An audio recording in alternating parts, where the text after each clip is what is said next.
сериозната платформа или платформа за донации која што се однесува на собирање на средства кои што понатаму се насочуваат кон граѓаните на кои што им се најпотребни. Платформата носи наслов e-crowd или e-crowd по македонски.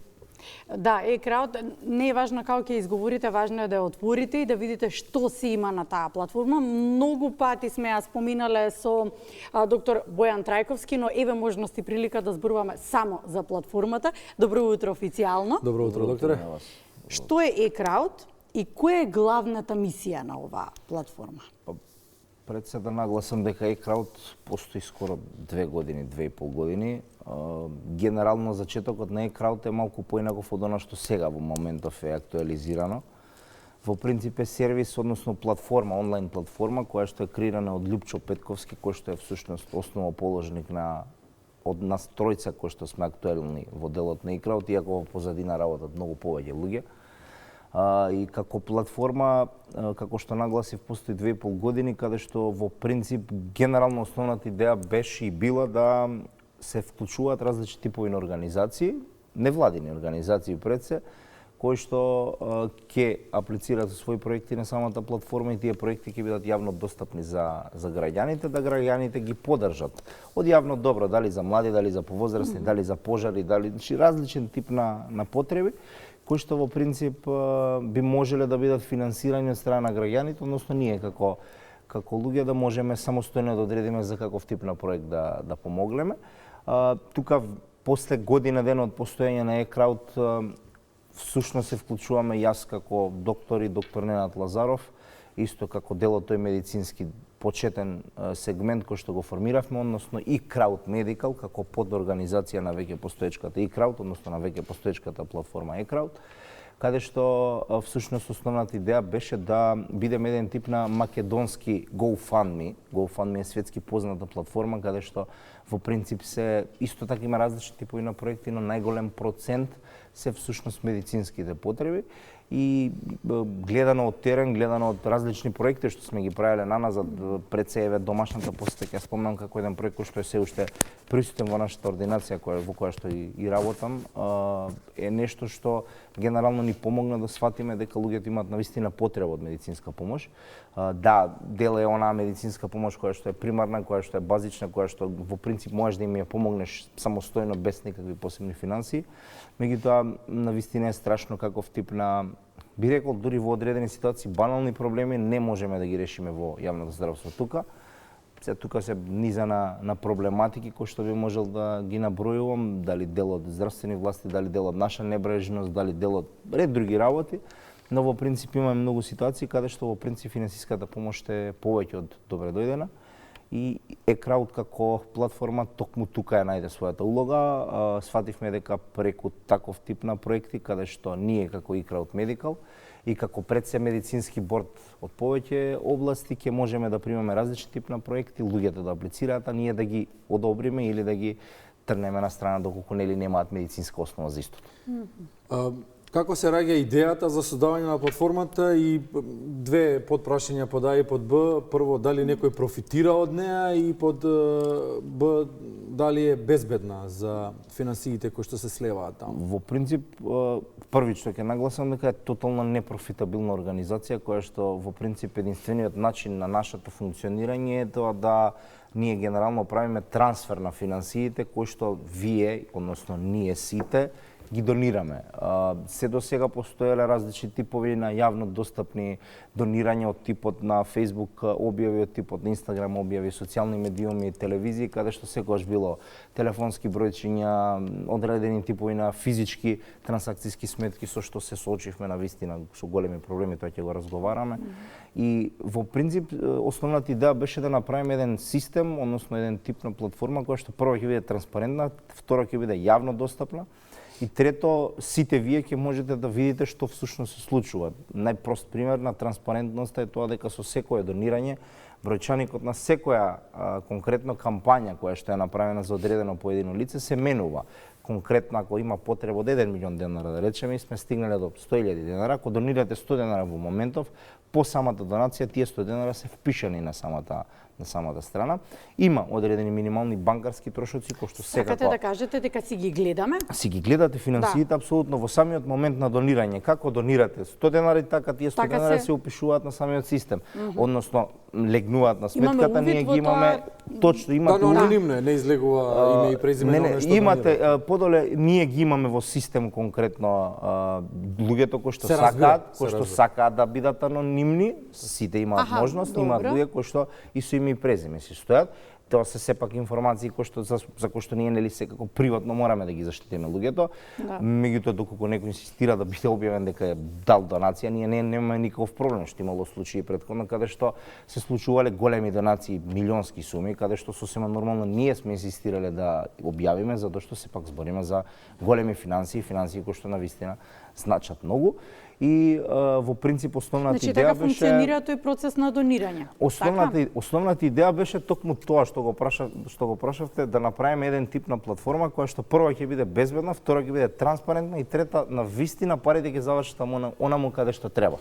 Онаму каде што треба, генерално оценува медицински борд кој што тотално не можете да го излажете дали има медицинска потреба или нема. Главната проблематика на назад беше што имате многу случаи кај што за жал ние се соочивме со милион случаи каде што верувајте нема медицинска основа, луѓето бараат пари. Се случувало да имаме ситуации каде што гледаме дека имаат потреба за после недела до 2 луѓето да реновираат станови со одредени финансии кои што некој им ги донирал.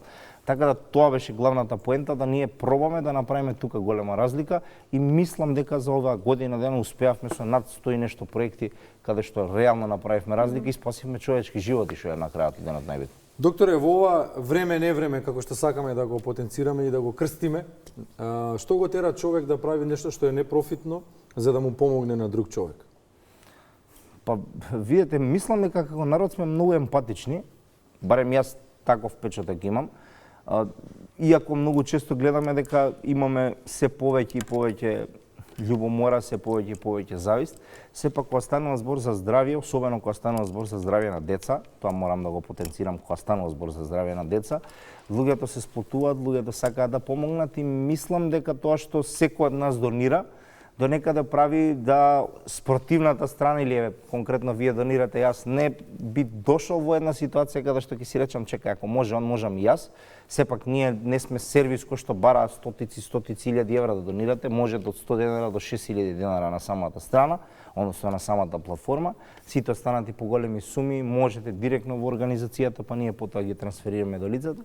Во принцип главната поента е да сите финансии кои што се бараат бидат реално потребни, бидат објективно објавени и пред се да таа сума, една од разликите помеѓу нас и сите останати други организации, брекол дури и светски, е тоа што ние, кога станува збор за одреден тип на операција, интервенција, каде што конкретни сме имале случаи, одредена болница бара одредена сума, ние сме действувале помала сума заради тоа што точно знаеме како функционираат тие работи, дека постојат луѓе кои што се медиатори, кои што имаат потреба да заработат, кои што тоа е една од главните проблеми кои што ги адресиравме и кои што мислам дека со оваа платформа успеавме да ги делумно трнеме, да при тоа пример суми кои што биле по 20-30 илјади евра да ги намалиме за 30-40%, затоа што сме трнали одредени медиатори, директно сме преговарале со болниците каде што одредено лице требало да се лечи. Добро, кажавте дека треба да има издржана медицинска причина и дека има доктори кои што го проверуваат тоа, со кои што така се заштитуваат од злоупотреби, така ве разбрав, кои што не можете да ги излажете дали е вистинска причината или не. Кажавте дека имате многу успешни приказни, па може ли да ни споделите некои од тие успешни приказни, чисто нека биде како мотив за целото функционирање на Па вака, ја нема да спомнувам имиња, без разлика на целата ситуација, иако се јавно достапни, но сепак имаше едно девојче конкретно за кое што би рекол јас сум посебно дирнат, односно допрен заради тоа што и бев присутен на лице место, конкретно имаше потреба од респиратор. Се работи за девојче со, ако не се лажам, некоја спинална мускулна атрофија ведеше, каде што немаше можност за самостојна вентилација, односно можност за самостојно дишење. Такви апарати се 2 или 3 во Македонија, при што апаратот на девојчето откажува и се потребни буквално часови за да го добие. За среќа компанијата која што го обезбедува истиот овозможува заменски, меѓутоа тој заменски е краткотраен и ние моравме да реагираме брзо. успеавме нешто над 600.000 денари да собереме за некои десетина часа, може и нешто помалку беа. Апаратот за една недела покасно беше доставен, лично заедно со уште еден колега го доставивме во Прилеп, ќе го нагласам барем градот ете, каде што таа радост која што родителите пред сега има, беше навистина нешто што до ден денес ме би рекол импонира како професионалец во областа и генерално поред тоа што можам да лекувам, можам и на некаков начин да помогнам, се да не биде само индивидуално. Во принцип ние сме навистина голем тим и тој тим прави големи работи. Да, фронтмени и тие кои што се појавуваме се тројца, четворица, меѓутоа во позадина функционира 10-15 луѓе кои што неуморна работа за сето ова да тече безпрекорно. И да, навистина е тежок тој процес на тоа што го нагласивте да правиме каде треба, каде не треба, затоа што сепак верувајте има голем процент на луѓе кои што необјективно ја толкуваат ситуацијата и пред се би рекол сака да искористат медицинската состојба на одредено лице. Ќе ве прашам лично нешто со оглед на тоа дека забележувам колку сте мотивирани да бидете дел од платформата и веројатно ова е една од успешните приказни која дополнително ве врзува во целиот процес. Како успевате како доктор настрана да ги ставите емоциите и да бидете професионален во работата? Реално тоа тоа е некако самата професија тешко. Го бара од вас, но колку вие лично успевате во тој баланс? Јас сум по природа емотивен човек. Навистина емотивен човек, кој што знае и не е срамно да кажам дека и солза знам да пуштам и дека кога ми е тешко и тоа не го кријам. Меѓутоа научив особено со ковидот, заради тоа што ја нагласив и на почетокот таа домашна посета, нешто над илјадници домови имам посетено во Скопје и имам видено малтене се и се што. И има ситуации кај што едноставно морате да влезете буквално без чувства заради тоа што сепак носам дел од тие работи и дома и на крајот од денот не се должни нити моите родители претходно, нити сега мојата сопруга и моето дете да тоа го чувствуваат, иако го чувствуваат, сакале или не келе, сепак го гледаат. Имало ситуации каде што објективно кажувам сум излегувал од домот, ќе влезеш у кола и ќе плачеш од тоа што си го видел. Меѓутоа, ако ништо друго, барем за мене е лекција дека треба да го ценам тоа што го имам и пред се здравјето да си го цениме. Верувајте, не е флоскула, не е лажна парола дека здравјето е се и дека ако немаш здравје, џабе ти се сите останати работи. И за жал луѓето дека или не се соочат со тоа или не го видат директно во пракса. Мислам дека не целосно веруваат. Фала му на Господ, имав делумно прилики, така да мислам дека го фатив добриот пат во животов, така да моите родители делумно имаат доста големо влијание на тоа, али сепак и моето животно искуство, еве, ова што го правиме на назад години.